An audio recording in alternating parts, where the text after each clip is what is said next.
Good morning. If you have decided to study and you want to become a professional hypnotherapist, keep watching our training videos about clinical hypnosis. Hypnotherapy is an effective technique with which you can help and improve the quality of life of a large number of your future patients. Remember, with the description of this video, you can find a link to free training classes on clinical hypnosis.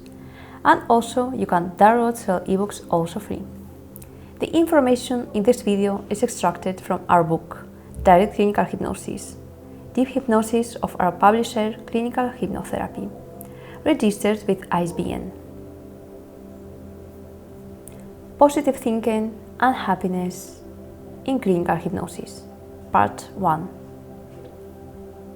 Positive Thinking and Happiness. Positive Thinking.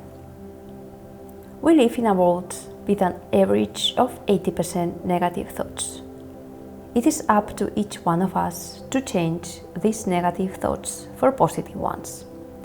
Positive people learn from all the negative things that happen to them throughout life. Everything our mind generates directly influences our life. Positive thinking prolongs life.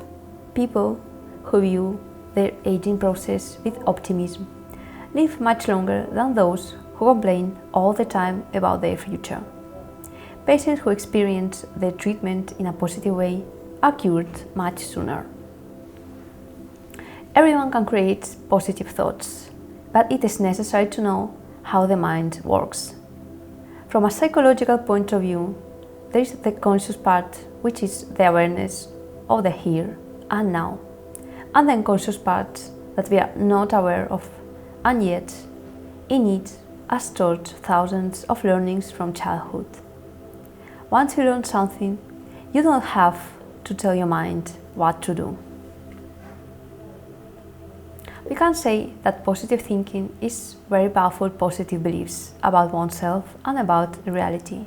However, during our childhood, we learn limiting beliefs such as I can't, it's too difficult, I won't succeed, I'm not good at this, I'm not good at this, I'm not good for this. And even more the words that some of our parents said to us. You are not good for anything, you never do anything well, you are too clumsy, etc. All of them are engraved in our unconscious, and through constant repetition we end up believing that we cannot achieve things and that we are not good for anything, thus growing up with an inferiority complex, with insecurity, always deny life. We cannot change the past, but we can structure our mind, our thoughts, just as we have been repeatedly hearing these negative words to ourselves and also repeated by ourselves automatically. What we must do now is everything we can do. What we have to do now is the opposite. We have to remove this kind of negative thinking, which we have been hearing and repeating over and over again, and which has automatically settled in our mind. We have about 50,000 thoughts a day, 80% of which are negative. So what kind of unconscious behavior are we going to establish? Predominantly negative behavior. In this way, we sabotage our life and our health without even realizing that we are doing it. If we have been repeating negative words to ourselves for years, perhaps since childhood, such as I'm no good, I'm not going to make it, I can't, etc. What we need to do now is the opposite. I can, I want to, I will succeed, I am capable. But of course, it is not enough to repeat them a few times, but many times, many more times than we have repeated the negative words to ourselves. As Emil Coué wrote, it is through our knowledge of the powerful effects of an idea that we'll be able to see the importance of exercising the power of the idea.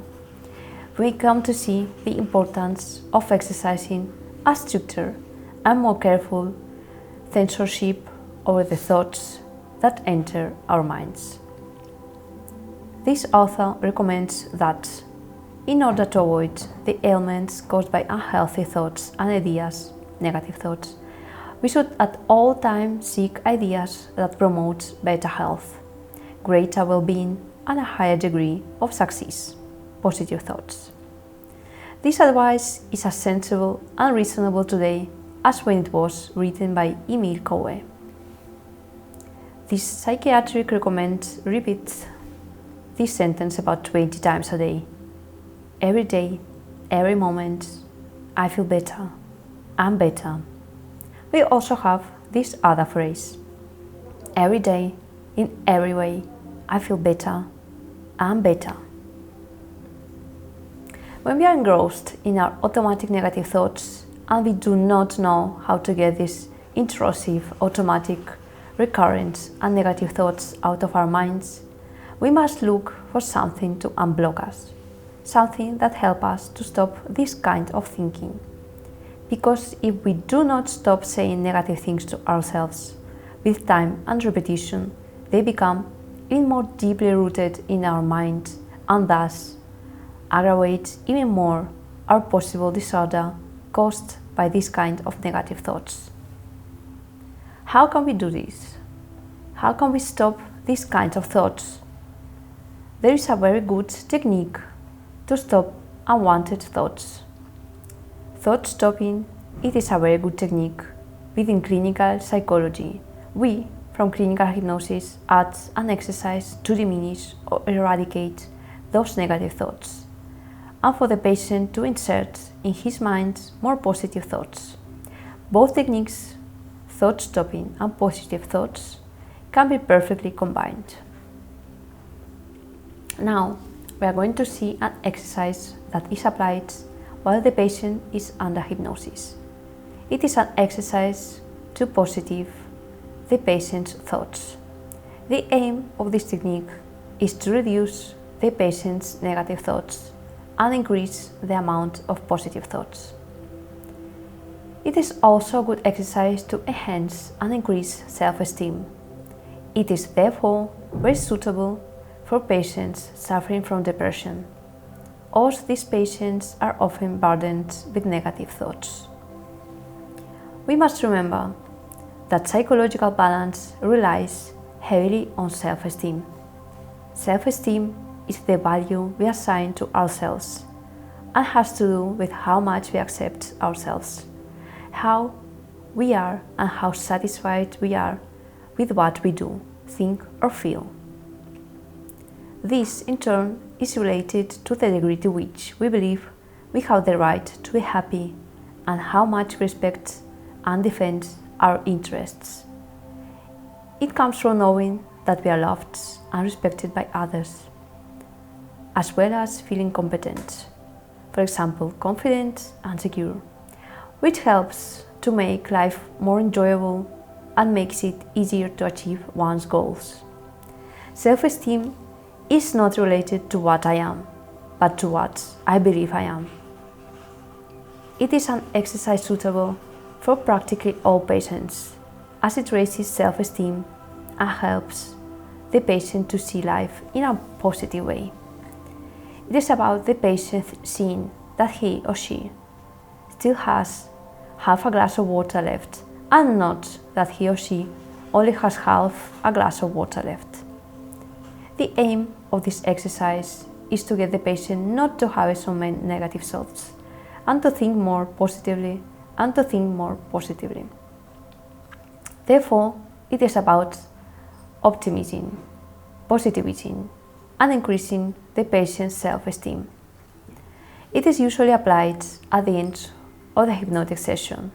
The aim of this exercise is to strengthen the patient's confidence by eliminating any negative or destructive ideas that could become an obstacle.